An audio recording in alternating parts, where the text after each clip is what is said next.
हिंग महागलाय, लवंग महागली आहे म्हणून आपण ती आता ह्या वेळेला कमी घालू असं नाही करून चालत. बायका हा केप्रच आहे, केप्र तुमचं आहे असं असं वाटतं तेव्हा वाटतोच ना अभिमान.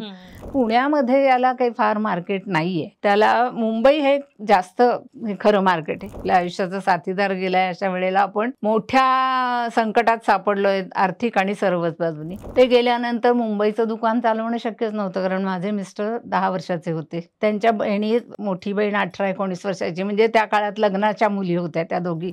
ऍक्च्युअली आमचा फॉर्म्युला असतो तो स्टँडर्ड असतो, त्याच्यामध्ये काही बदल केलेले नसतात. ऍक्च्युअली आमचे खूप बरेच व्यवसाय होते, कन्स्ट्रक्शन हा मेन व्यवसाय होता. छोट्यानी सुरुवात होते आणि ग्रॅज्युअली तो वाढणं हे सर्वात माझ्या दृष्टीने महत्वाचं आहे. काय काय गरजेचं आहे आपल्याला त्या फॅक्टरीमध्ये असणं, तर त्यात लॅब ही पण महत्वाची गोष्ट आहे.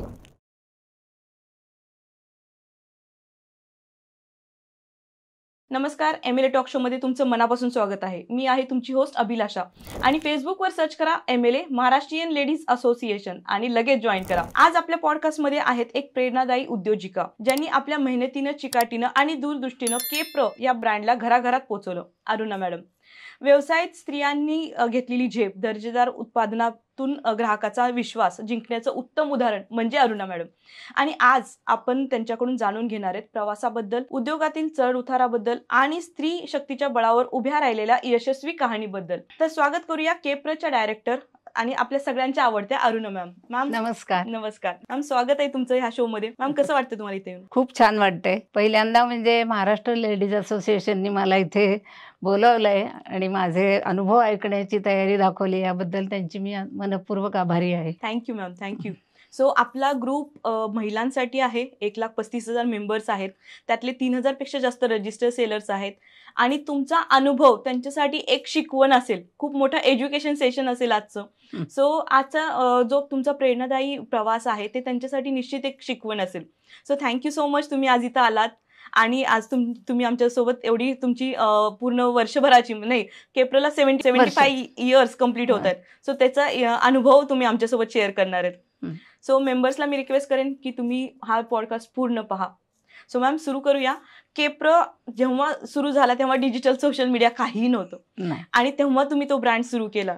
तर ह्या ब्रँडचा सुरुवात किंवा ह्या व्यवसायाची सुरुवात करणंचा निर्णय तुम्ही कसा घेतला आणि त्यामागचं तुमचं विजन काय होतं?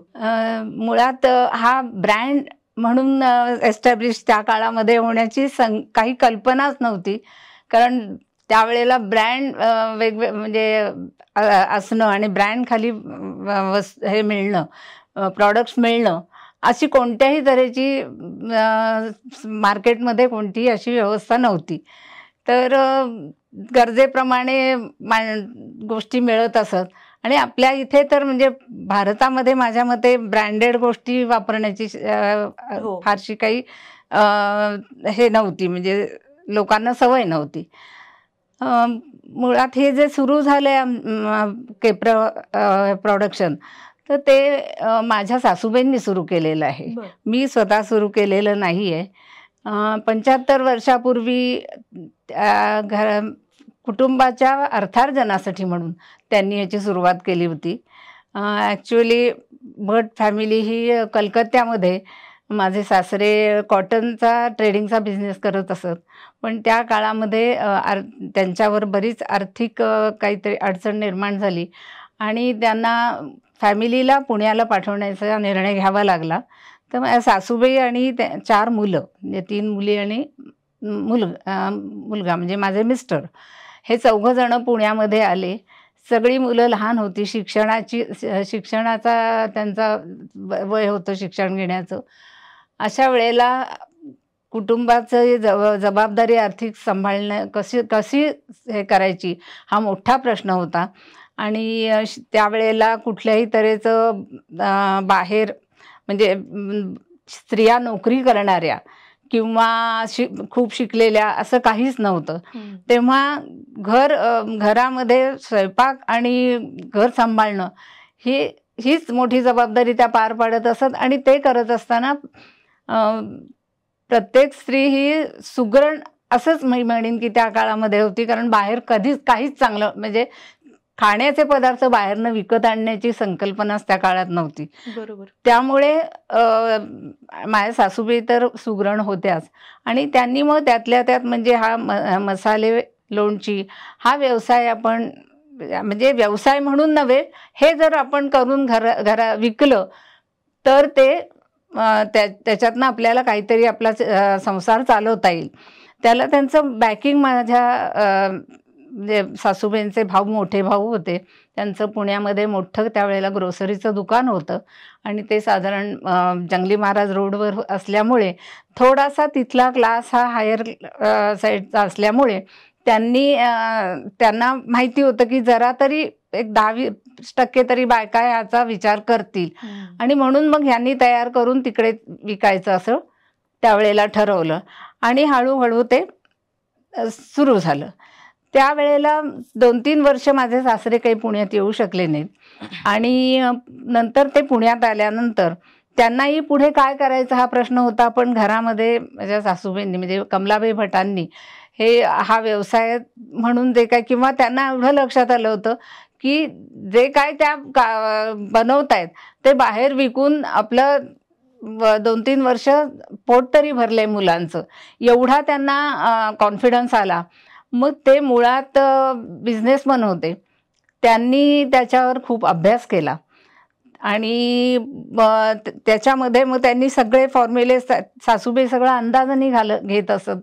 पहिल्यांदा की महाराष्ट्रीयन गोडा मसाला काय किंवा गरम मसाला काय किंवा बाकीचे भाजण्या काय, हे सगळं साधारण अंदाजाने वाटीचं प्रमाण, भांड्याचं प्रमाण अशाच तऱ्हेने असं होतं. मग सासऱ्यांनी माझ्या त्याला सगळं व्यवस्थित वजनामापात करून नंतर त्याचं कॉस्टिंग काढलं. हे ह्याच्यातनं आपण काय मिळवतोय हे बघायला पाहिजे ना. त्याचं परचेस त्यावेळेला त्या सासूबाई परचेस सगळं जवळपासनं करत असतील तर ते मोठ्या बाजार म्हणजे होलसेल मार्केटमधनं ते आणून हे सगळं कॉस्टमध्ये कसं बसवता येईल आणि त्यात प्रॉफिट कसा आपल्याला व्यवस्थित राहील हा सगळा विचार करून त्यांनी ते सगळे फॉर्म्युले बसवले. आणि त्या व्यतिरिक्त त्यांनी असं केलं की बाहेर रिजनल चवीचे मसाले म्हणजे आपलं महाराष्ट्रीयन घरांमध्ये गोडा मसाला वापरला जातो पण बाहेर गरम मसाला जास्त वापरला जातो किंवा मटण मसाला किंवा खिचडीचा मसाला, हे वेगवेगळे मसाले बाहेर लोक वापरतात म्हणजे इतर कम्युनिटीज सगळ्या. तर त्यांनी तिथे जाऊन त्यांच्या किंवा त्यावेळेला हॉटेल्स वगैरे जी काय थोडीफार हाताच्या बोटावर मोजण्या इतकी असतील तिथे जाऊन त्यांनी सगळे त्याची माहिती काढून त्याचे फॉर्म्युले बसून त्यांनी खूप मसाल्यांमध्ये रेंज वेगवेगळी तयार केली. आणि मग त्यांच्या असं लक्षात आलं की पुण्यामध्ये याला काही फार मार्केट नाहीये, त्याला मुंबई हे जास्त खरं मार्केट आहे. मग ते सुरुवातीला पिशव्या भरून ट्रेननी जाऊन मुंबईमध्ये ते विकायला लागले आणि मग मुंबईमध्ये त्यांना असं वाटलं की आपण इथे दुकान सुरू करावं. म्हणून त्यांनी तिथे एक दुकान गिरगावामध्ये घेतलं. त्या दुकानामध्ये ते म्हणजे पुण्यात अपडाऊन करून ते दुकान चालवलं. म्हणजे अशा तऱ्हेने अशी घडी बसायला लागलेली होती. वास्तविक त्यावेळेला मसाले हे पुड्यांमध्ये दिले जात, कागदाच्या पुड्यात, म्हणजे काही त्याला पण त्याच्यामध्ये एक ती पानं काय ते होती, त्या पानामध्ये मसाला घालून कागदाच्या पुडीत बांधून अशा तऱ्हेचं हे होतं. आणि कुटुंबामध्ये अशी परिस्थिती होती की मुलं शिकत होती. आई स्वतः सगळं म्हणजे त्या स्वतः बनवत होत्या सगळं. त्यावेळेला त्यांना मदतीला मुलंच होती, बाकी कोणीच बायका वगैरे कोण ठेवलेल्या नव्हत्या कामाला. आणि संसार, सगळे सणवार सगळं सांभाळून मुलांचे शिक्षणाच्या वर लक्ष देऊन, मुलांवर लक्ष देऊन घरातल्या मुलांच्याच मदतीने त्यांनी ते सगळं सुरू केलं. म्हणजे माझ्या सासरे, सासूबाई आणि मुलं यांनी हा व्यवसाय पुढे चांगला असा प्रगती पथावर चालू झाला. त्याच्यानंतर 2च वर्ष झाली असतील तर माझ्या सासऱ्यांची तब्येत एकदम बिघडली आणि ते त्या ह्याच्यामध्ये काय वर्ष 6 महिन्यामध्येच ते गेले. ते गेल्यानंतर मुंबईचं दुकान चालवणं शक्यच नव्हतं, कारण माझे मिस्टर 10 वर्षाचे होते. त्यांच्या बहिणी, मोठी बहीण 18-19 वर्षाची, म्हणजे त्या काळात लग्नाच्या मुली होत्या त्या दोघी बहिणी. धाकटी बहीण म्हणजे ती सुद्धा 15 वर्षाची आणि माझे मिस्टर 10 वर्षाचे. अशा परिस्थितीमध्ये त्यांना मुंबई पुणं करणं शक्यच नव्हतं. मग पुण्यामध्ये त्यांनी मुलांना घरोघरी पाठवून, म्हणजे त्यावेळेला वन मॅन शो म्हणावा तसा, पर्चेसिंग, प्रोडक्शन, सेल, पॅकिंग, सर्व घरातली फॅमिली, मुलं आणि आई आणि त्यांचा सगळा संच हे सगळं बघत होते.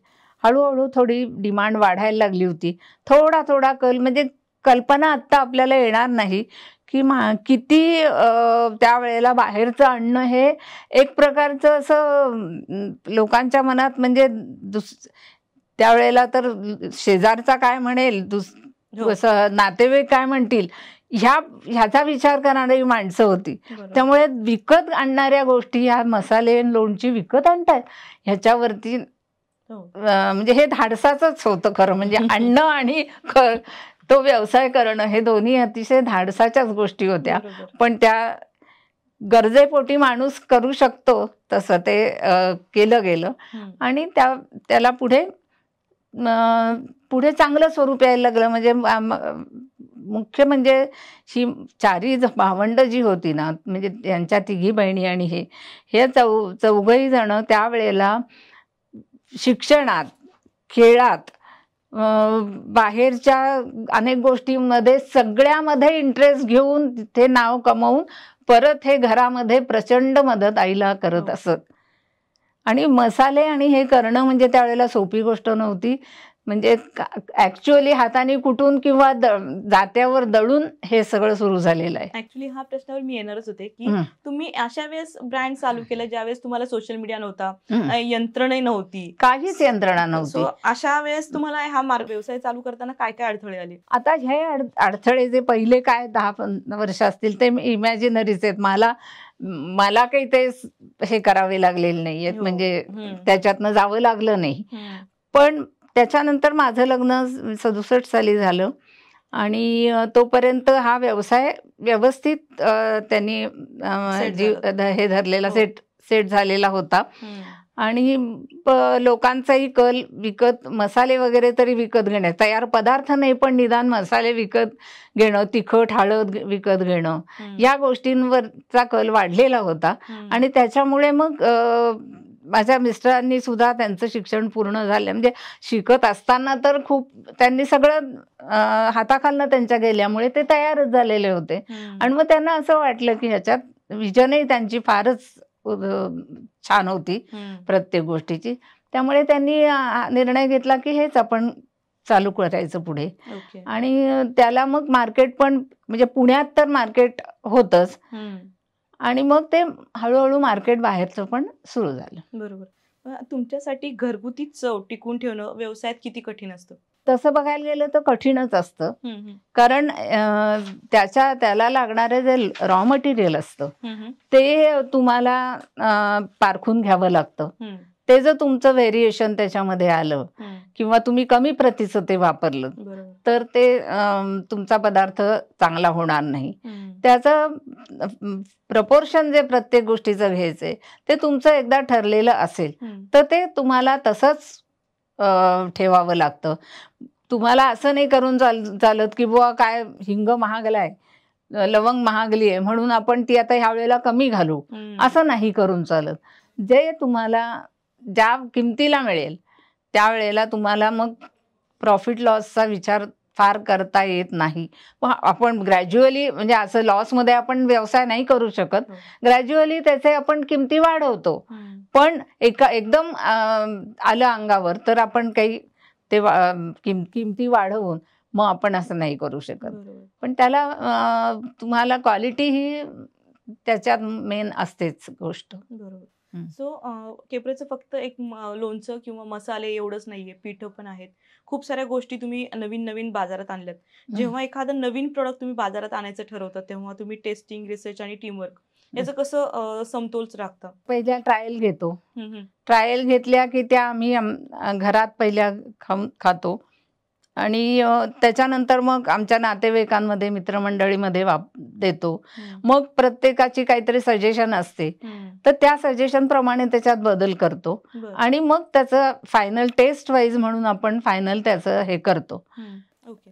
सो ह्यासोबतच आता हे तर आपले घरचे झाले, पण ग्राहकांचा जो फीडबॅक येतोय तो कसा तुम्ही समाविष्ट करून घेता किंवा त्याप्रमाणे काही चेंजेस करता का? ग्राहकांचा म्हणजे कसं असतं की ऍक्च्युअली आमचा फॉर्म्युला असतो तो स्टँडर्ड असतो, त्याच्यामध्ये काही बदल केलेले नसतात. म्हणजे जे भाजण्याचं आपलं टेम्परेचर असेल ते पहिल्यापासून जेवढं आहे, म्हणजे पहिल्यांदा आपण शेगडीवर ह्यांनी भाजत होतो, पण ते लहान प्रमाण होतं, त्यामुळे त्याच्यावर कंट्रोल असायचा. ते जर आता आपण तसं भाजत बसलो तर शक्य नाही. पण मशिनरी सुद्धा अशी आम्ही आमच्या ह्याच्याप्रमाणे बनवून घेतलेली आहे की त्याची घरगुती चव तशीच राहिली पाहिजे, त्याच्यामध्ये बदल होता कामा नये. आता हे असं सगळं सांभाळून सुद्धा बारीक सारीक किरकोळ कंप्लेंट्स येतात. किंवा आता सांगायचं झालं तर अनरसा पीठ, अनरसा करायला हा अवघड कौशल्याचा गोष्ट आहे. तर मग अनरसा करताना लोकांना काही अडचणी आल्या तर आम्ही त्याला उत्तर देतो. अगदीच काय वाटलं की नाही आमचं खराब निघालंय, आम्ही बदलून देतो, त्यांना पॅकेट बदलून देतो. म्हणजे केलेलं असतं सगळं त्याच ठराविक त्याला असलेले इन्ग्रेडियंट्स जे आपले स्टँडर्ड असतात तेच वापरलेले असतात. पण कधी कधी त्याच्यामध्ये जर लोकांना काही त्याच्यात अडचणी आल्या तर त्या सोडवण्याचा पूर्ण प्रयत्न करतो. सो आता केप्रो मसाला फक्त केप्रो जो ब्रँड आहे तो फक्त इंडियामध्ये नाहीये, तर इंटरनॅशनली पण त्यांनी हे झेप घेतलेली आहे. तर त्याची क्वालिटी लोकल आणि इंटरनॅशनल क्वालिटी कशी मेंटेन होते? जेव्हा आपली फॅक्टरी ही मोठ्या प्रमाणात सगळं त्याचं हे स्ट्रक्चर उभं केलं, त्यावेळेला ह्या सगळ्या गोष्टींचा एकतर विचार केला होता की काय काय गरजेचं आहे आपल्याला त्या फॅक्टरीमध्ये असणं. तर त्यात लॅब ही पण महत्वाची गोष्ट आहे. तर ती आम्ही फॅक्टरीमध्ये लॅब सुरू केलेली आहे आणि लॅबमध्ये प्रत्येक इन्ग्रेडियंट्स बाहेरनं आणला की त्याचं आम्ही टेस्टिंग करतो. आपल्या टेस्टला नाही उतरलं तर ते परत पाठवून देतो. त्याच्यानंतर तयार झालेला मालही लॅबमध्ये टेस्ट केला जातो आणि नाही ह्याच्या उतरला क्वालिटीला त्या योग्य तर तो परत म्हणजे तो थांबवतो पाठवायचा. सो ऍज अ एक महिला एंटरप्रेन्योर तुम्हाला व्यवसाय उभा करताना काय काय आव्हाने आली किंवा चॅलेंजेस आली? ऍक्च्युअली व्यवसाय हा उभा करण्याचं मी काम केलेलं नाहीये. मी केलंय हे माझ्या आयुष्याच्या मधल्या काळामध्ये, माझ्या मिस्टर गेल्यानंतर. त्याच्या आधी मी घरामध्ये हा व्यवसाय होता, म्हणजे बरीच वर्ष आम्ही घरामध्ये माझ्या समोर हे सगळा व्यवसाय आम्ही बघत होतो. त्याच्यामध्ये त्या ज्या कामगार होत्या बायका, त्यांचे सगळं पगार करणं किंवा त्यांना रोज काय ऑर्डर्स आहेत त्याप्रमाणे करून देणं.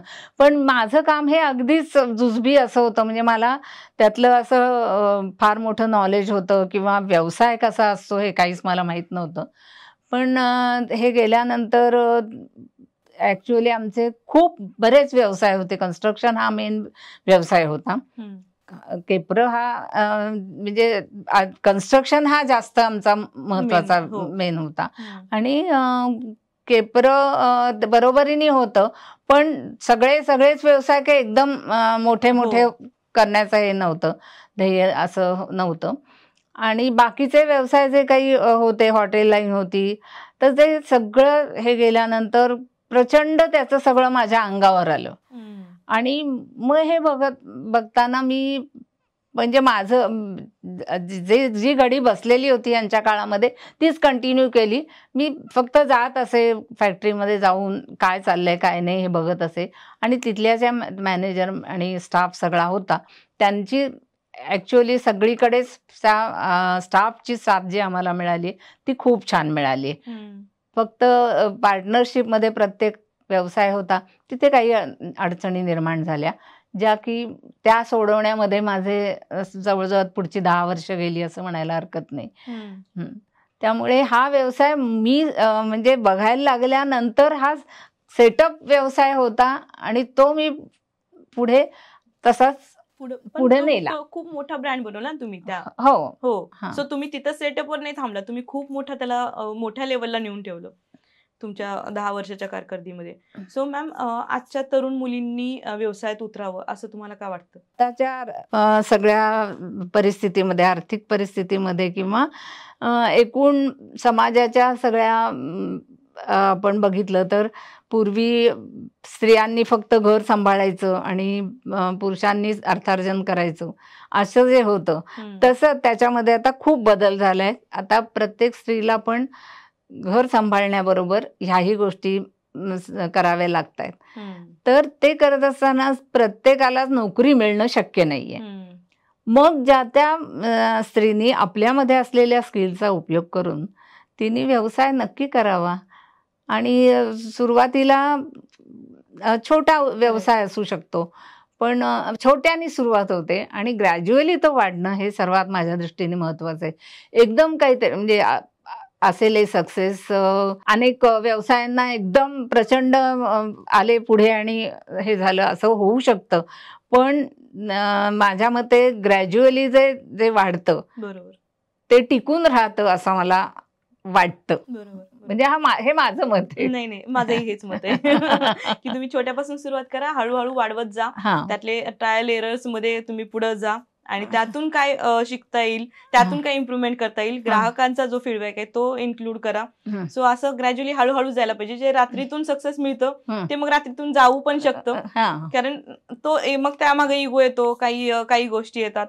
सो हे आणि हे सांगायचं मुख्य कारण म्हणजे असं की बायका जेव्हा घरामध्ये घर आणि संसार करत असतात तेव्हा त्यांना कॉन्फिडन्स नसतो. त्यांना असं वाटतं अरे मी हे एवढंसं केलंय, हे विकलं तर कसं जाईल, ह्याचं कसं माझं ते बरोबर होईल का नाही, ही जी भीती असते. तर म्हणून त्या कचरतात की नकोच करायला सुरुवात. तसं नाहीये. तर तुम्हाला जे काय येतंय, जे काय आवडतंय ते तुम्ही करायला सुरुवात केली कुठेतरी तर ते वाढतं. बरोबर. सो आता जसं तुम्ही सांगितलं की बायकांनी घरचं सांभाळून करायला पाहिजे, सो तुम्ही तुमच्या पर्सनल लाईफमध्ये घर आणि व्यवसाय ह्याचं संतुलन कसं साधता? माझ्या दृष्टीने तर ते खूप अवघड होतं, कारण माझा आयुष्याचा जवळजवळ संसारातला निम्मा वर्ष 23-24 वर्ष माझी एकदम सुखातच गेली असं म्हणायला हरकत नाही. म्हणजे मी फक्त गृहिणी होते, काही मला कशाची काही हेच नव्हती, दरात नव्हती किंवा मला कुठली काही कमतरता नव्हती की काय हे कसं करू ते कसं करू. त्यामुळे मी संसार आणि सोशल वर्क या 2 गोष्टी मी बाहेर केल्या. म्हणजे मी एका संस्थेमध्ये अनेक वर्ष काम केलं. मूकबधीर संस्था आहे सुहृद मंडळ नावाची, त्याच्या स्थापनेपासून पुढे बरेच वर्ष काम केलं. आणि दुसरं म्हणजे लायन्स क्लब वगैरे अशाही ठिकाणी सोशल जे काही असेल ते मी आवडीने केलं. कौटुंबिक आणि नातेवाईकांचं, मित्रमंडळींचं आमचं म्हणजे फॅमिली फ्रेंड आणि हे आमचा खूप मोठा हे व्याप होता. म्हणजे सगळीकडे असं एक आपलं सोशल अँगल आणि आवडीने मी सगळ्या ह्या गोष्टी करत असे. तर ते मला कधी अवघड गेलं नाही, कधीच नाही अवघड गेलं. पण हा व्यवसाय सुरू करायची वेळ आली त्यावेळेला खूपच म्हणजे एक आभाळ कोसळलं असं म्हणायला हरकत नाही, कारण आपल्या आयुष्याचा साथीदार गेलाय अशा वेळेला आपण मोठ्या संकटात सापडलोय आर्थिक आणि सर्वच बाजूनी. त्यावेळेला ते निभावून नेणं हे खूप अवघड होतं. पण एक मनाची नक्की ठरवलं होतं की जे करायचंय आपल्याला, काय ह्याच्यातनं मिळो न मिळो, राहो न राहो, आपण हे उभं राहायचं, सोडून कुठलीही गोष्ट अशी सोडून द्यायची नाही, हा निश्चय नक्की केला होता. आणि तसा मार्ग मला असं वाटतं की एखाद्या गोष्टीचा निश्चय आपण केला तर मार्ग नक्की सापडत जातात. वेळ लागतो, किती वेळ लागेल माहित नाही, निराशेचे अनेक क्षण येतात, पण तरी सुद्धा आपण करत राहिलं पाहिजे आणि ह्यातनं ध्येय एकच ठेवलं पाहिजे की नाही हे आपल्यालाच करायचंय, दुसऱ्या कोणाला नाही. खूप मोलाचा सल्ला तुम्ही दिलाय हा. आणि खूप लोक रिलेट करतील ह्या गोष्टी सोबत सुद्धा. हम्म. सो आतापर्यंतचा तुमच्या आयुष्यात आलेला कुठला अभिमानाचा क्षण होता की ज्यावेळेस वाटले की वा शाबाश? अभिमानाचा क्षण म्हणजे असं आहे की पहिल्यांदा एक तर मी जेव्हा बाहेर जाते त्यावेळेस त्या कोणीतरी असं ओळख करून देतं की ह्या केपरच्या आहेत. मग बायका हा केपरच आहे, केपर तुमचं आहे असं असं वाटतं. तेव्हा वाटतोच ना अभिमान, तेव्हा वाटतो. नंतर कन्स्ट्रक्शनमध्ये जेव्हा हे गेल्यानंतर 5-6 वर्ष भयंकर खूप त्रास झाला. म्हणजे कारण खूप मोठ्या स्कीम होत्या आणि काही ह्याच्या व्यवसायातले व्यक्तींच्या पण अडचणी होत्या, त्याच्यामुळे ते थांबलं होतं 4-5 वर्ष काम.